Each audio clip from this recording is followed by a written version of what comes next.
Bueno, buenas tardes.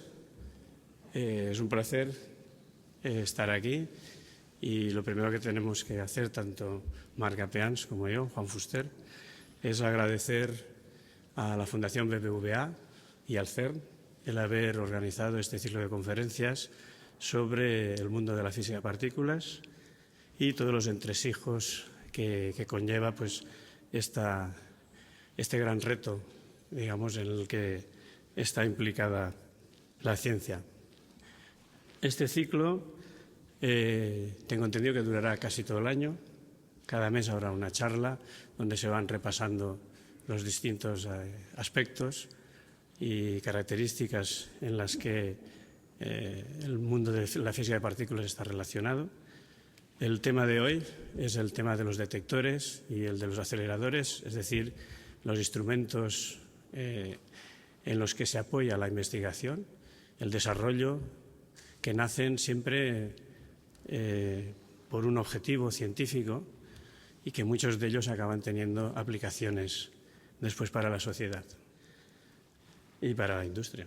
Entonces, el ciclo se llama Los secretos de la física de partículas y nuestro tema de hoy se llama Los grandes instrumentos para un mundo minúsculo, los aceleradores y detectores de partículas del CERN. Entonces, en esta presentación de hoy haremos una introducción por parte mía y después el tema principal, el cuerpo de la conferencia, lo dará Marc Apeans. Marc Apeans es una científica del CERN, trabaja en el CERN.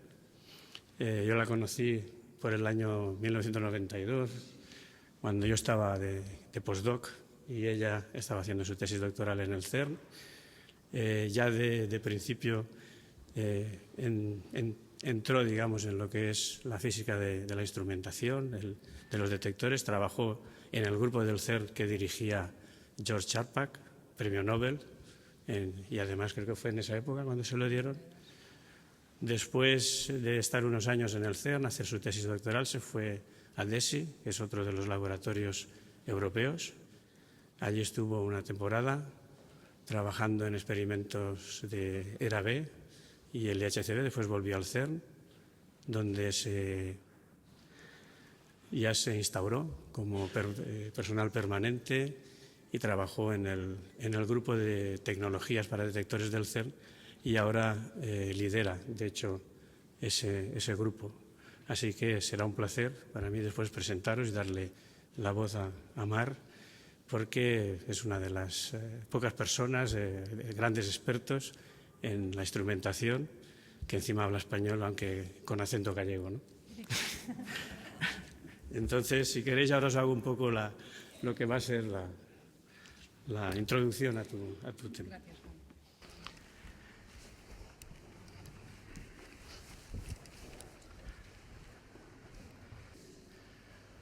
Bueno, vamos a ver. La primera idea que me gustaría quizás enfatizar para que entendamos por qué hay que desarrollar nuevos detectores es para deciros la importancia que tienen, ¿no? Es decir, la observación experimental siempre en física lo que es esencial es contrastarlo, es observarlo. Y para observarlo siempre necesitamos desarrollar tecnología. Por ejemplo, y no es algo que a veces no pensamos, porque ya nos lo dan de una manera cuando lo estamos aprendiendo en clase, etcétera, es decir, gente como Newton, como Galileo, etcétera. ¿Por qué los conocemos? Los conocemos porque fueron grandes genios de la gravitación. Entonces siempre los asociamos precisamente con la gravitación, con todas las leyes de la gravedad, y que fueron los primeros en instaurar esto. Pero ¿por qué fue posible llegar a determinar todas esas leyes? Fue posible porque desarrollaron nuevas tecnologías. Los telescopios Galileo, Newton, desarrollaron precisamente la óptica. Ellos fueron los primeros que empezaron con la óptica. Entonces, un mensaje que me gustaría que quedara al menos claro al final de la charla es que Para observar nuevos efectos y profundizar en el conocimiento es preciso construir y desarrollar nuevas tecnologías. Nuevas tecnologías que muchas de ellas, no todas, pero muchas de ellas repercuten en aplicaciones y beneficios para la sociedad. Ahora vamos a determinar cuáles son nuestros instrumentos, los instrumentos de física de partículas. Aquí veis lo que es la escala de distancias. Esto es, digamos, las fronteras de lo que es nuestro conocimiento ahora. Esto es la frontera de lo pequeño, ¿de acuerdo? Desde que empezó el universo, el Big Bang. Esto es el mundo subatómico y esto es la frontera de lo grande, es decir, las fronteras del universo, de las distancias grandes. Entonces, para poder ser sensibles, para poder tener mediciones, para poder entender estas fronteras, estamos desarrollando unos detectores que sean nuestros ojos, que sean lo que podemos ver a ese nivel. Entonces, para poder ver las grandes escalas del universo, lo que construimos son telescopios que lo que nos dan es información de los confines del universo, ya sea porque emiten radiación, neutrinos, fotones, etcétera, que somos capaces de captar en nuestros instrumentos aquí y con ello sacar información.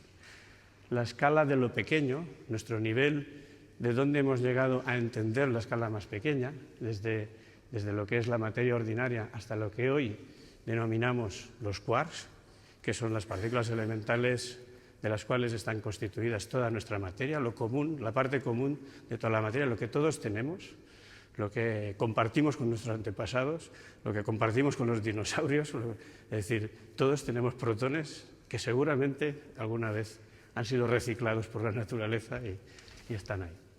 Entonces, estos bloques son los quarks y están a una distancia que denominamos 10 a la menos 16 centímetros. 10 a la menos 16 es 0,0015 veces y en el puesto 16 un 1, es decir, órdenes de magnitud. Más allá es lo que intentamos entender y las leyes que queremos comprender. Para observar ese mundo, lo que utilizamos son microscopios, pero microscopios muy potentes, tan potentes, y esos microscopios potentes son los aceleradores. Los aceleradores, además de transportarnos a ese mundo subatómico, también nos dan una información temporal, es como una máquina del tiempo. ¿Por qué?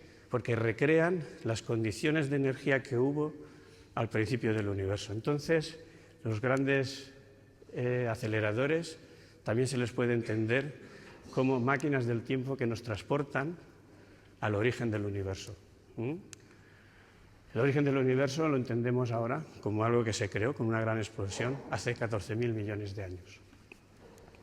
Y esto además también nos hace que el mundo de la física de partículas, para poderlo entender, entronca con todo lo que es también la cosmología y la astrofísica.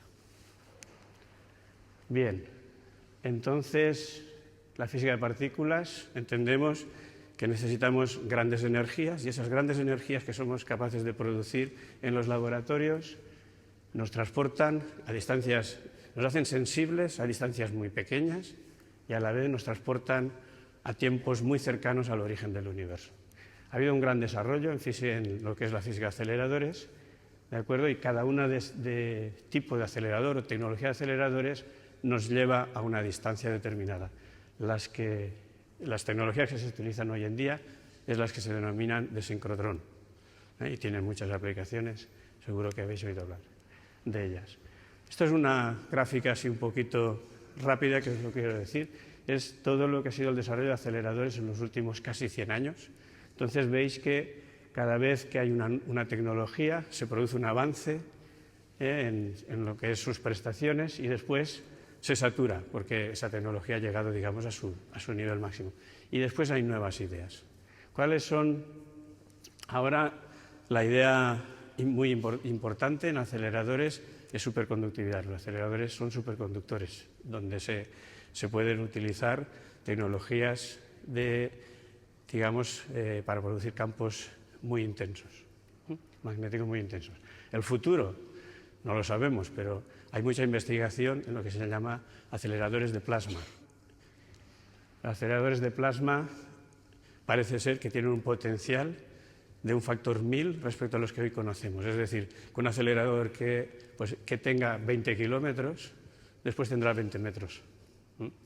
Y eso también, si lo pensáis, quiere decir que a lo mejor ciertos aceleradores que hay en hospitales, a lo mejor después nuestro médico de cabecera lo tiene en su despacho.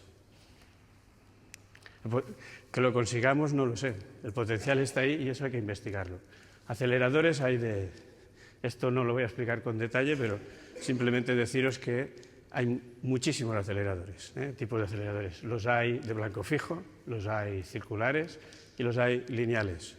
Y dentro de los circulares lineales depende también de qué partículas se acelera. Se pueden acelerar electrones, se pueden acelerar protones, se pueden acelerar iones, cada uno con sus características, con sus cosas buenas y sus cosas, sus condicionantes, digamos, no tan buenos. Entonces, siempre a la hora de definir un acelerador hay que tener todo esto en cuenta y ver cuáles son las propiedades que más se adecuan a los objetivos científicos que queremos cumplir. Los instrumentos ya no de aceleradores, como los aceleradores proporcionan la distancia, proporcionan la posibilidad de llegar al mundo microscópico, pero ¿cómo observamos el mundo microscópico? Lo observamos a través de detectores. Los detectores son nuestros ojos que nos llevan a poder observar las interacciones que se producen en el acelerador. Y esto, bueno, pues esto ya nos lo hablará Marc con bastante más detalle, imagino, pues también hay muchos tipos de detectores que están especializados cada uno en una determinada, digamos, partícula. Es decir, hay detectores que ven fotones, detectores que ven partículas cargadas, detectores que ven electrones, protones, que miden su energía, que miden la característica, etc. Estos detectores, igual que los aceleradores, son máquinas costosas, de tecnología muy alta, y entonces necesitan de la cooperación y colaboración y coordinación, son distintas palabras las tres, y muy distintas, además, muchas veces cuando se intenta hacer estos proyectos se da cuenta uno de las sutilezas que hay en cada una de esas palabras. Entonces, vemos que estos experimentos no se pueden hacer de la noche a la mañana, son colaboraciones internacionales de mucha gente y implican normalmente muchos años de desarrollo y de construcción y de explotación. Experimentos como los que funcionaron en LEP implicaban del orden de 3 o 4 años de concepción del proyecto, construcción 4 años, 10 años de explotación y toma de datos, colaboraciones de 50 institutos y unos 400 o 500 personas. Los experimentos que ahora conocemos del LHC es otro orden de magnitud superior. O sea, se han desarrollado 10 años para su construcción, 10 años para su concepción, explotación, esperemos que al menos unos 20 años, hasta el 2030. Número de físicos del orden de 2.500, es decir, son realmente, si veis, 2.500 personas, implica toda una gran organización social, y además de todo el mundo, o sea, cada uno con sus intereses. Los descubrimientos, como veis aquí esto es una tabla donde os pone cada una de las partículas elementales que existe y el tiempo que se ha tardado en descubrirlas. Como veis, el que más tiempo ha tardado desde que se predijo es el Higgs, 50 años. Entonces, y todo eso ha sido posible gracias a una continua mejora de todas las tecnologías para siempre intentar llegar más lejos de lo que se había conseguido. Entonces, esto me gusta muchas veces simbolizarlo, que en este tipo de descubrimientos siempre existe primero una predicción normalmente realizada mediante un estudio teórico, algo que dentro del modelo no encaja, o cómo ver cuál es el mejor encaje, cuál es la partícula que soluciona determinados problemas. Esto normalmente es la predicción, el que se mira de lejos, y son los objetivos científicos. Después hay mucho trabajo técnico, tecnológico, trabajo del detalle para llegar. Se suda y a veces sale bien, otras veces sale mal. Pero bueno, a veces se consigue llegar a la cima. El trabajo, como podéis imaginar, no es solo de físicos, ni siquiera de físicos teóricos. El trabajo implica, sobre todo, desarrollo de tecnologías, sobre todo trabajo de ingenieros. Entonces, aquí veis un poco cómo se trabaja en el CERN. O sea, los teóricos, los físicos teóricos, están en sus despachos desarrollando sus teorías. Los físicos experimentales intentan ver cuál es la manera de poder llegar a testear, digamos, a mirar las predicciones que pueden hacer los físicos teóricos, y después hay una gran necesidad de ingenieros o físicos aplicados para construir esos detectores y para construir los aceleradores. Estábamos en el CERN, estábamos viendo, por ejemplo, el CERN, la plantilla del CERN son del orden de unos 2.300 personas estables, físicos son unos 200, el resto son tecnólogos, son ingenieros y personal técnico. Para que veáis un ejemplo de lo difícil que es ver, observar y de la cantidad de cosas que se tienen que uno controlar para poder entender la física de partículas a estos niveles. Esto es un ejemplo de LEP, o sea, de hace cuando Mario y yo teníamos menos años, por lo menos yo. Y entonces aquí veis, lo que se intentaba medir era este parámetro, que es la masa del bosón Z0, ¿sí? con estas cifras decimales, es decir, con una precisión muy importante. Entonces lo que se descubrió es que había una sistemática en el acelerador que no se llegaba a controlar y que limitaba la medida, es decir, no se podía llegar a esa precisión porque no se entendía bien qué pasaba en la máquina. ¿De acuerdo? Entonces se vio que de alguna manera el campo de los imanes del acelerador tenían unas fluctuaciones que nadie entendía. Eso nos costó algo más como 2 años entenderlo. Y había unos cambios incontrolados que era la circunferencia del haz, que era la circunferencia del haz es de unos 27 kilómetros, y esos cambios incontrolados eran del orden de 1 milímetro. Y la cosa era entender qué estaba ocurriendo en el haz. La Luna hacía cambiar lo que son las dimensiones de la Tierra, las mareas, y esa presión hacía que lo que era la circunferencia del LEP cambiaba en 1 milímetro, y al final eso se entendió. Eso quiere decir que con nuestros instrumentos hubiéramos sido capaces de predecir, sin haber visto nunca que la Luna existía. Una manera cara de predecirlo, pero bueno, se podía haber hecho. Bueno, el acelerador que hay ahora, imagino que Mar también nos hablará de él, es el LHC. Está ubicado dentro de lo que fue el acelerador LEP de 27 kilómetros, y en él trabajan más de 10.000 personas de todo el mundo, colisiona protones y además interaccionan, aún no se ha conseguido, ¿no? 20 millones, pero bueno, el objetivo es que esos haces se crucen 40 millones de veces por segundo. Eso quiere decir que toda la electrónica, todos los detectores de los que nos hablará Mar, tienen que estar preparados para tomar datos cada vez que se cruzan. Es decir, cada 25 nanosegundos, millones de canales electrónicos tienen que estar sincronizados para digerir toda esa información. Los detectores son el LHCb, CMS, ATLAS y ALICE. Hay 4 detectores, cada uno con su especialización física. Los más conocidos, porque son lo que se llama multipropósito, es decir, sirven para todo, son ATLAS y CMS, y además son las colaboraciones más grandes. También me gustaría hablar un poco de lo que son los retornos. Aquí veis el retorno español de lo que ha sido la construcción del LHC. Entonces, empresas españolas han facturado al CERN por su construcción del orden de casi 200 millones de francos suizos. Y como veis, aquí esto es la tarta, digamos, en lo que se ha contribuido. La construcción es lo más grande, pero no es lo único. Al menos en esto también hemos contribuido en tecnología. Las aplicaciones de los aceleradores esencialmente se dividen en 3. Científicos, es decir, no solo la física de partículas quizás es lo más conocido porque son los aceleradores más grandes, los de prestaciones un poquito más exigentes, pero también exige para todo lo que es la física de materiales, biología. Aquí en España existe el acelerador ALBA, donde pues, es un sincrotrón donde utiliza precisamente lo que a nosotros nos fastidia, que es una luz sincrotrón que nos quita energía y no podemos desarrollar grandes energías. Entonces ellos utilizan esa luz precisamente para radiografiar los materiales o para radiografiar las moléculas y de ahí extraer información.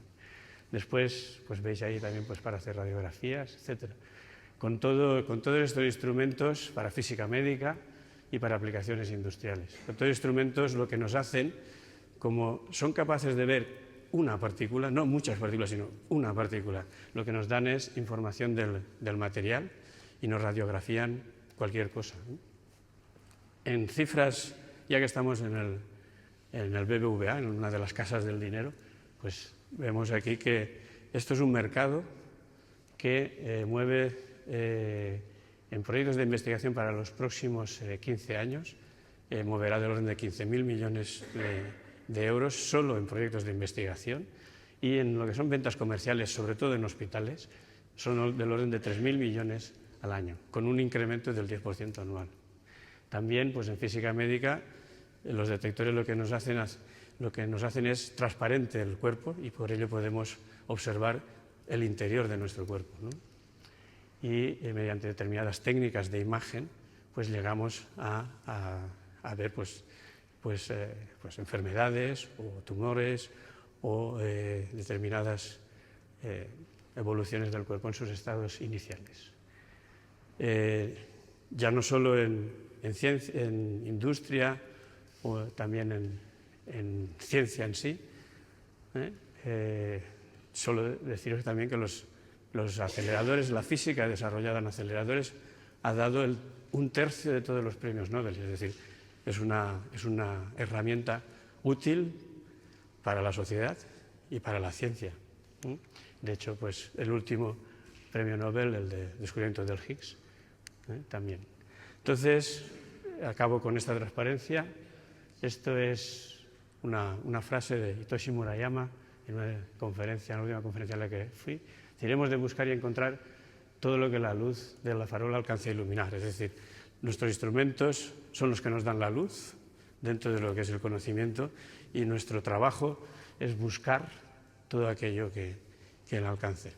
Y ahora, Mar, te cedo la palabra.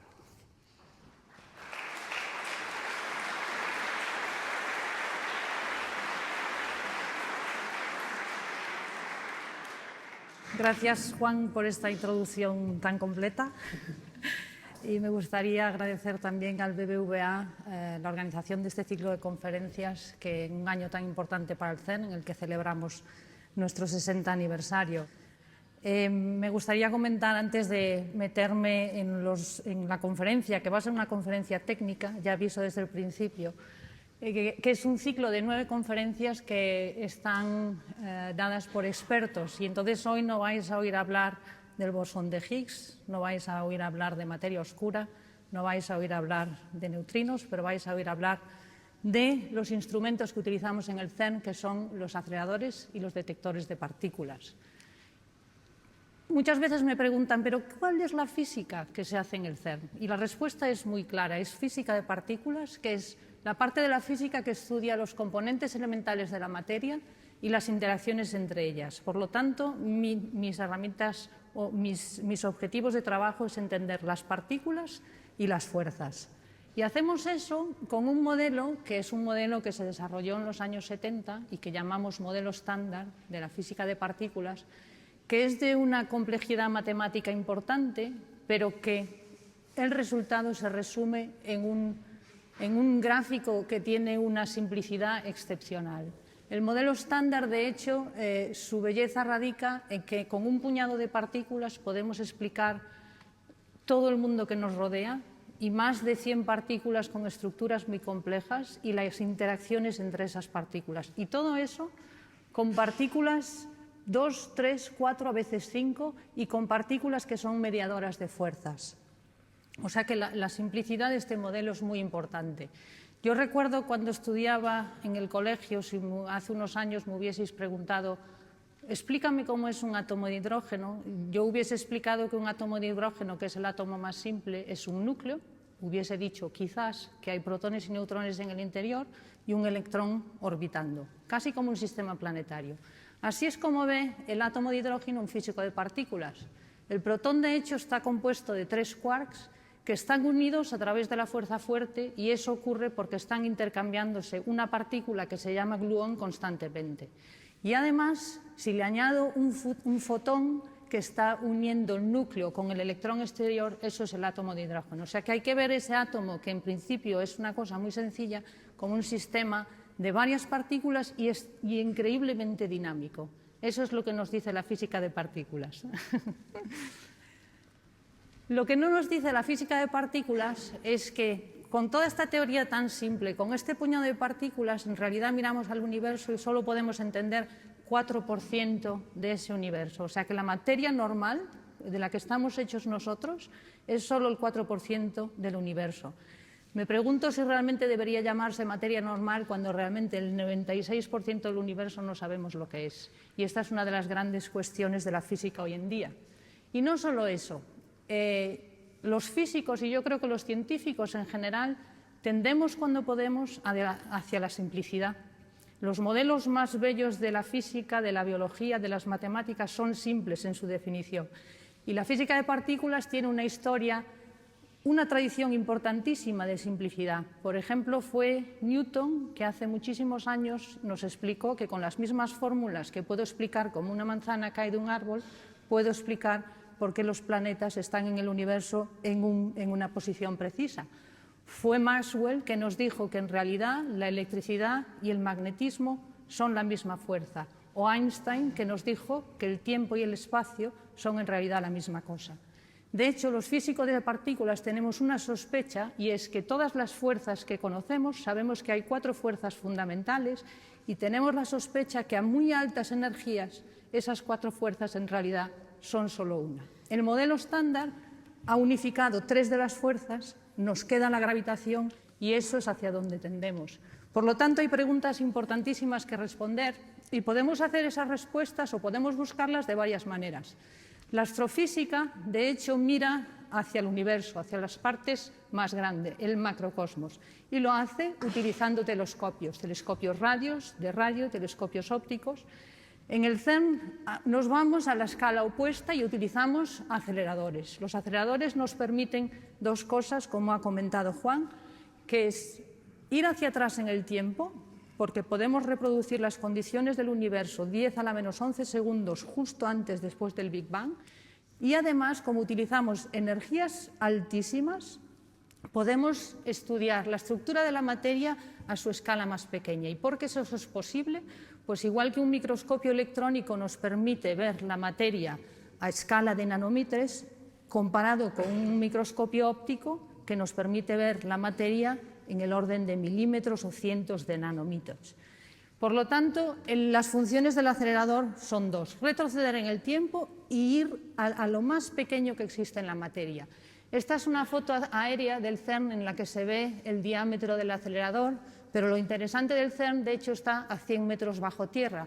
Esta es una representación con los Alpes al fondo. Tenemos la suerte de que el CERN está entre la frontera entre Ginebra, Francia y Suiza.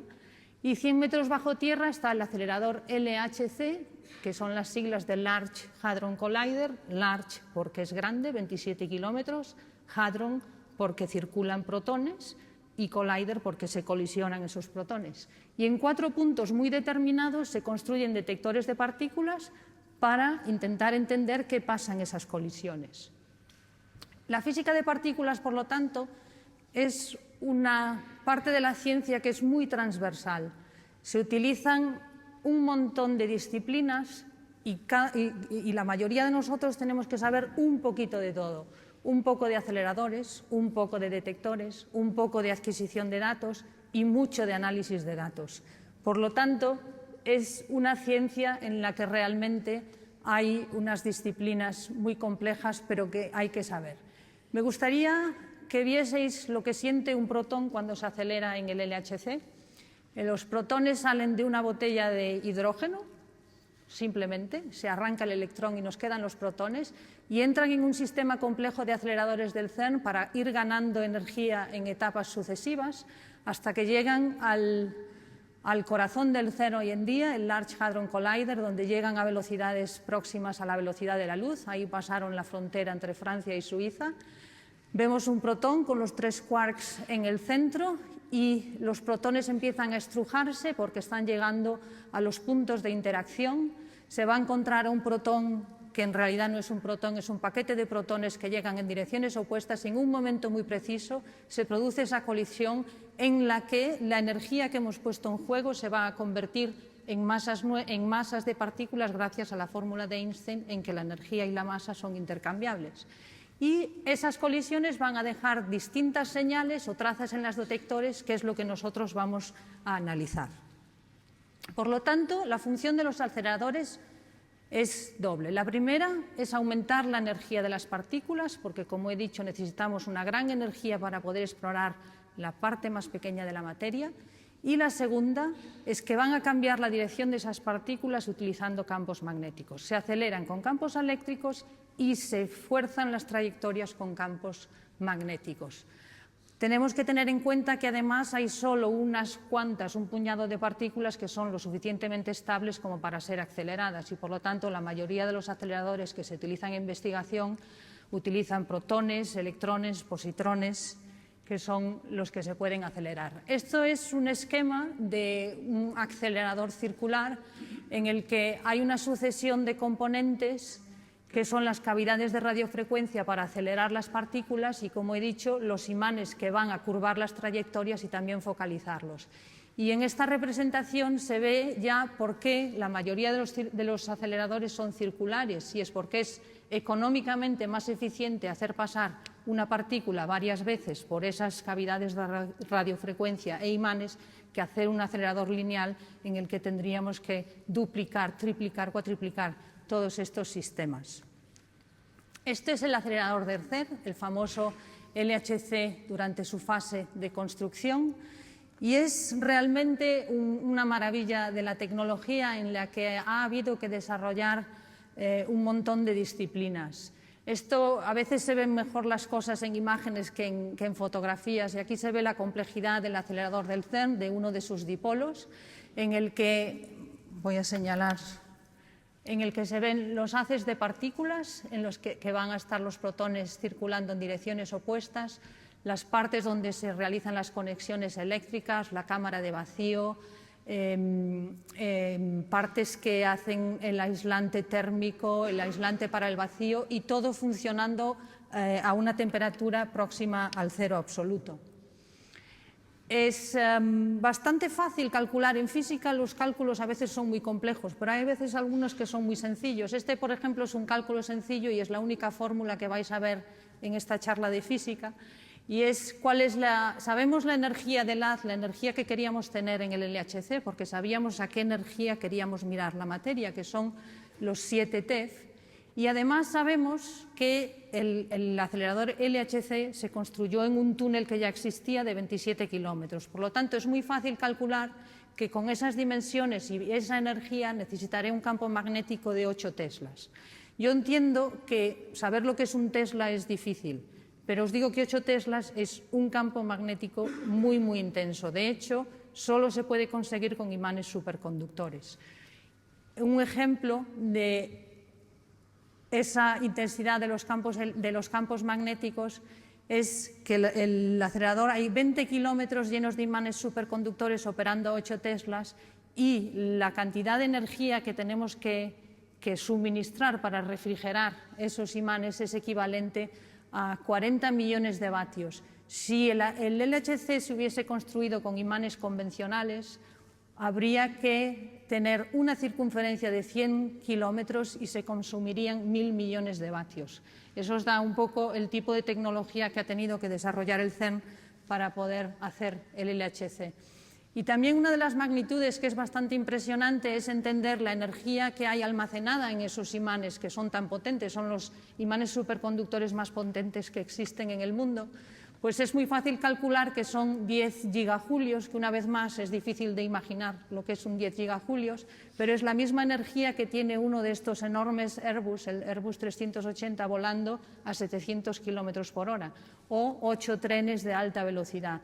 Y lo que es muy importante es que además de esa tecnología que hay que desarrollar de imanes superconductores, hay que, a mayores, desarrollar toda una infraestructura para que ese sistema sea muy seguro.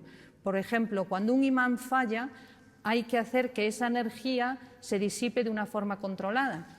Y eso lo hacemos en 40 segundos en el CERN. La energía que está acumulada en los imanes cuando algo falla se disipa en 40 segundos y podéis imaginaros la complejidad que sería parar un avión volando a 700 kilómetros por hora en 40 segundos. Otra cosa que es interesante es imaginarse cómo viajan esos protones en el acelerador. La gente se imagina que es unos haces de partículas con esos protones, está todo muy controlado. De hecho, las partículas viajan en lo que llamamos bunches, que yo creo que en español se puede traducir en algo así como un paquete, y son paquetes de partículas que se puede uno imaginar como una aguja pequeñita. Son unos cuantos centímetros de largo y 1 o 2 milímetros de alto, y en esas agujas hay 100.000 millones de protones. Una vez más, suena enorme, pero eso es un nanogramo de hidrógeno. O sea que ahí empezáis a tener una idea de las dimensiones en las que trabajamos realmente con cosas minúsculas. Esos haces bajan a la velocidad de la luz y además esas agujas que se mueven en el acelerador lo hacen separadas unos 7 metros, que es equivalente, como conocemos que viajan a la velocidad de la luz, a 25 nanosegundos. Y hay un cálculo simple que permite calcular que la energía del haz son, una vez más, 360 megajulios. Comparado con algo que conocemos, es, por ejemplo, la energía que hace falta para derretir 1 tonelada de cobre. Esa es la energía que tiene el haz de partículas del LHC. Lo que es también importante entender es que los protones son realmente cosas muy, muy, muy pequeñas. Y aunque los estrujamos lo máximo que podamos, que llegamos a tener esas agujas de 1 centímetro y unas pocas micras de altura, la mayoría de los protones nunca se van a encontrar. Van a estar viajando por el acelerador horas y horas y horas. De hecho, cada vez que se encuentran en los puntos de colisión esos paquetes de partículas, a lo máximo, tener en cuenta que ponemos 100 millones de protones en cada uno de esos paquetes, va a haber 20 interacciones. El resto de los protones siguen viajando. La ventaja que tenemos es que hacemos ese proceso de colisión súper rápido, cada 25 nanosegundos. Y por lo tanto, al final tenemos un número de colisiones que son entre 600 y 1.000 millones de colisiones por segundo. Eso, por supuesto, es un reto enorme para el acelerador, pero también para los detectores de partículas que tienen que manejar esa información. Veis en esta imagen las cantidades de las que hablaba, los 100.000 millones de protones que se ponen en juego en cada colisión, se producen 1.000 millones de colisiones cada segundo y el problema que tenemos es que en la mayoría de esas colisiones la física que se produce, las partículas que se producen, ya las conocemos, no nos interesan en absoluto y por lo tanto tenemos que, de todas esas colisiones que se producen, solo guardar las que creemos que son interesantes. Y eso se hace con los detectores de partículas. A mí me gusta comparar los detectores de partículas con una cámara de fotos a lo grande. Una cámara de fotos hoy en día todo el mundo lleva en el bolsillo un teléfono con una cámara que tiene probablemente 4 o 8 millones de píxeles de resolución y la cámara lo único que es un detector de fotones. De hecho, la cámara está detectando luz. Un detector de partículas es lo mismo que una cámara, pero detecta todo tipo de partículas y además lo hace con una resolución de 100 millones de píxeles. Y no acaba ahí. Además hace una foto, voy a ponerlo en otras unidades, cada segundo toma 40 millones de fotografías. Y todas esas fotografías las va a analizar en tiempo real y se va a quedar solo con las que son interesantes. Aquellas fotografías en las que creemos que hay física nueva, que hay la partícula de Higgs, que hay un suceso interesante. El resto las va a borrar. ¿Cómo hacemos eso? Yo, como soy de Santiago, me gusta comparar mi detector a la Catedral de Santiago y porque siempre que la gente viene al CERN nos dicen es la catedral de la ciencia. Efectivamente, se parece bastante en tamaño a la Catedral de Santiago. No sé cuánto pesa la Catedral de Santiago, el detector Atlas, que es uno de los grandes detectores del CERN, pesa 7.000 toneladas, tiene 3.000 kilómetros de cables, es 46 metros de largo, 25 metros de altura. Es difícil de imaginar, pero os enseñaré unas fotos luego para que veáis cómo se construyó. Lo que es interesante en los detectores de partículas es que la estrategia para su construcción es casi siempre la misma. Y se hacen en capas. En la parte más interna tenemos los haces de partículas, donde va a haber colisiones con una precisión espacial enorme justo en el centro, y vamos a empezar a rodear esa colisión de capas de detectores o capas de cámaras fotográficas con una secuencia muy determinada. Va a haber detectores de trazas, calorímetros, cámaras de muones e imanes. ¿Y por qué son así? Lo primero, los imanes.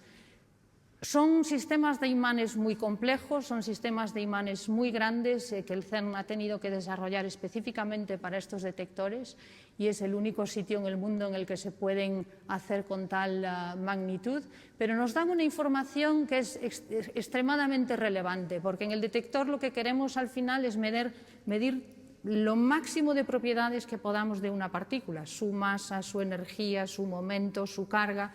Y cuando las partículas pasan por un campo magnético, las partículas cargadas, dependiendo de su masa, se van a curvar más o menos. Una partícula muy ligera se va a curvar mucho en el campo magnético, y una partícula más pesada va a haber menos ese campo magnético. Y lo mismo con la carga. Las partículas de cargas opuestas se van a curvar en direcciones opuestas. Por lo tanto, es muy importante tener imanes en los experimentos.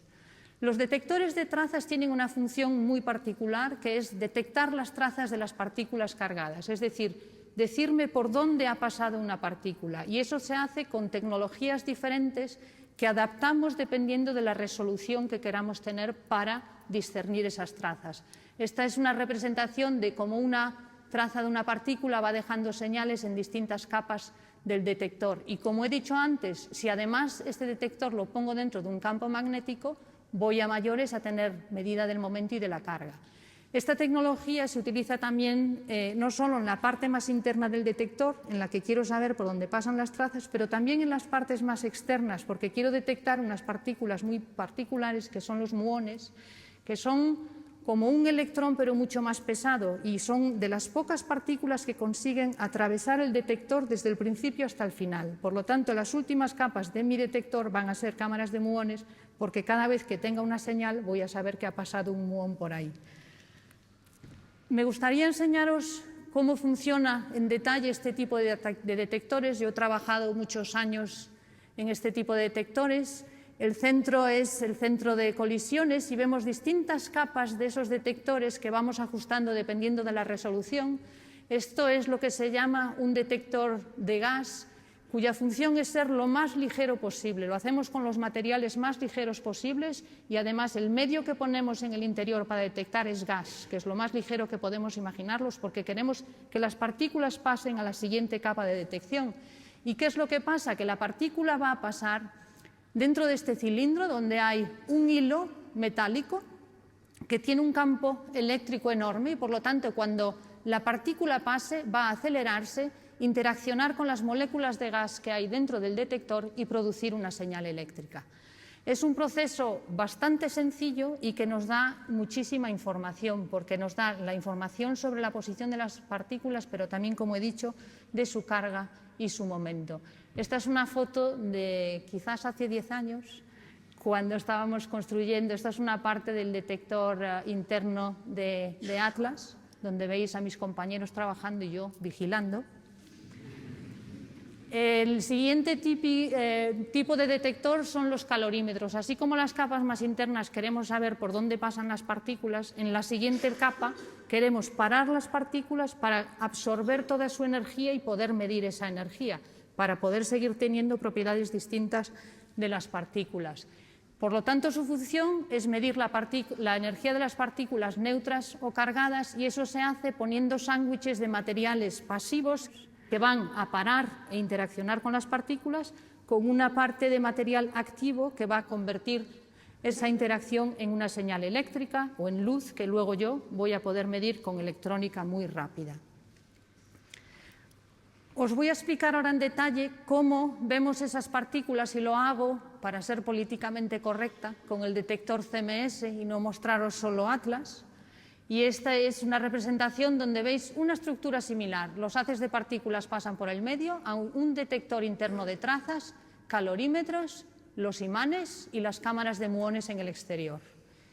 Y esto es una fotografía de ese detector, como si cojo el detector, que es un cilindro, y lo corto, y esta es la visión frontal de ese detector. Y es fácil, si lo vemos de esta forma, una vez más, detector de trazas, calorímetros, imán y cámaras de muones. O sea que la estructura siempre es bastante similar. Lo que es interesante es ver qué estrategias o qué tecnologías utiliza cada uno de los experimentos para detectar de la forma más eficiente posible. O sea que aunque las funciones son iguales, las tecnologías o cómo han organizado esos detectores cambian de experimento a experimento. Y si seguimos con esta imagen en mente, me gustaría enseñaros cómo vemos, por ejemplo, un muón, que es una partícula con una vida larga que podemos detectar y que además va a atravesar todo el detector. Va a dejar, porque tiene carga, va a dejar señal en el detector de trazas, no se va a parar en los calorímetros y va a continuar y dejar señales en las cámaras de muones. Un electrón es una partícula diferente, tiene una masa mucho menor que un muón, pero también tiene carga. Por lo tanto, el electrón va a dejar señal en el detector de trazas, pero va a depositar toda su energía en el primer calorímetro electromagnético. Otro ejemplo, un hadrón cargado, por ejemplo, un pión, una partícula que está compuesta de quarks con carga. Esa partícula, como tiene carga, va a dejar señal en el detector de trazas, va a pasar por el detector electromagnético, pero se va a parar en el calorímetro hadrónico y dejar toda su energía en esas capas, por supuesto, sin señal en las cámaras de muones. Por ejemplo, un hadrón que es neutro. Un hadrón que es neutro va a pasar por el detector de trazas sin dejar ninguna señal, porque no tiene carga, por lo tanto no interacciona, pero va a dejar toda su energía en este calorímetro.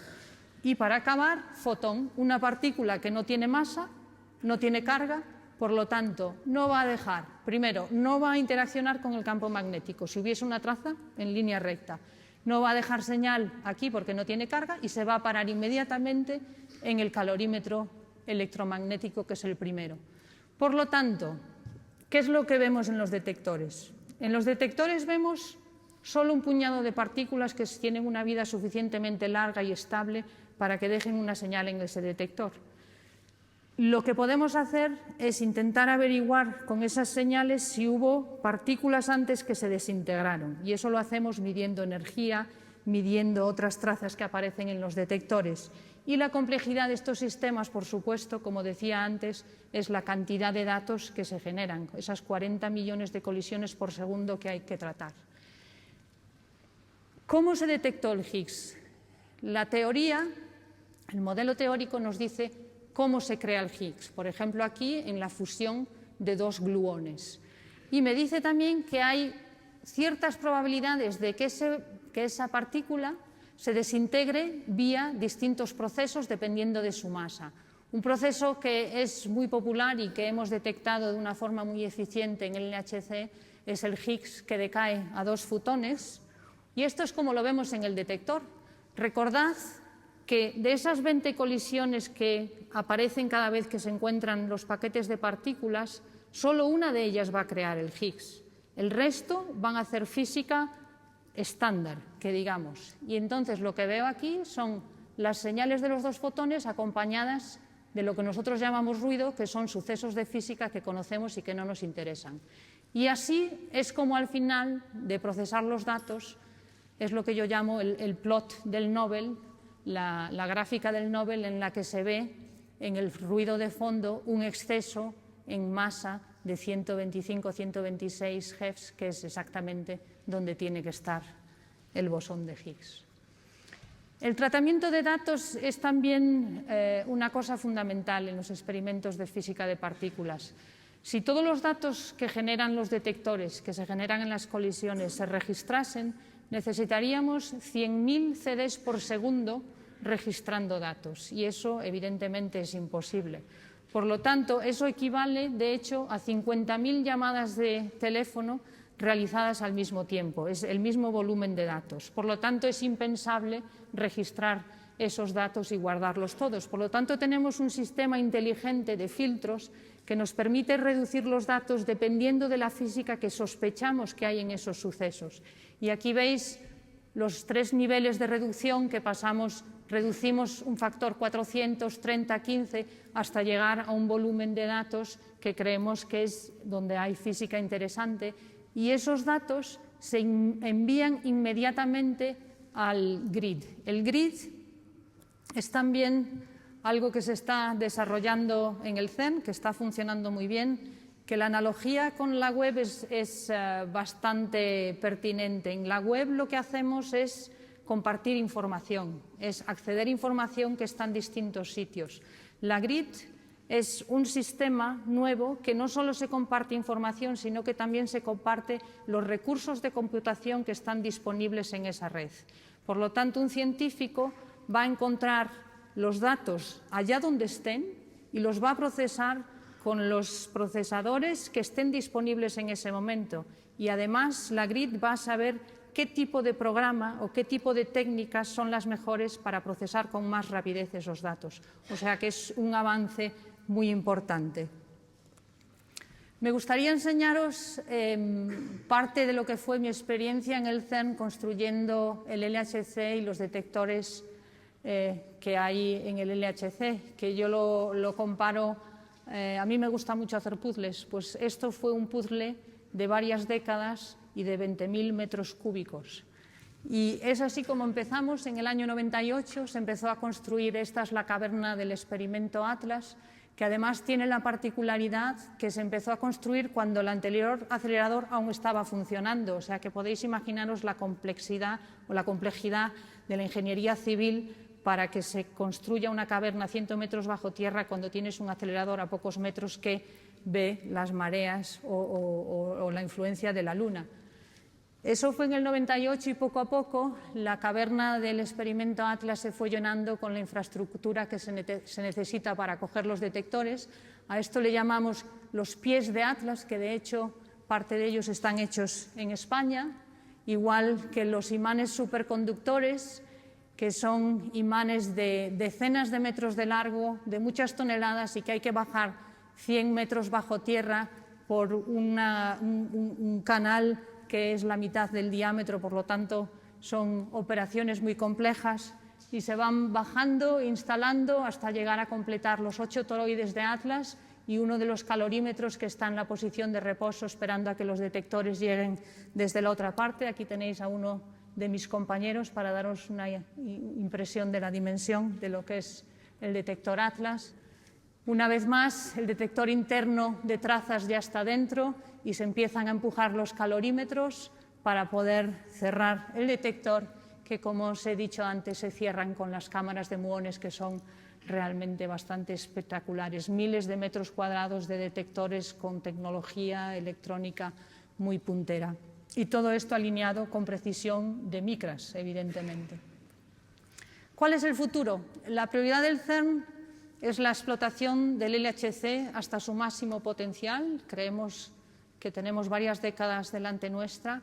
Del año 2008 al año 2012 hemos corrido el acelerador con una energía de 7 o 8 TeV y con estas condiciones hemos visto 2.000 bosones de Higgs, que ha sido un éxito tremendo para la física de partículas y para todos los que trabajamos o colaboramos con el CERN.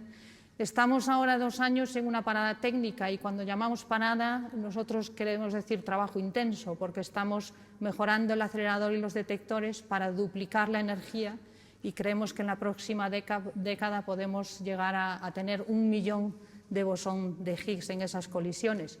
Y como veis, mi plan de trabajo no es a la semana, sino que va hasta el 2035, donde ya tengo planeadas las paradas técnicas cada año o las paradas más amplias donde se cambiarán los detectores.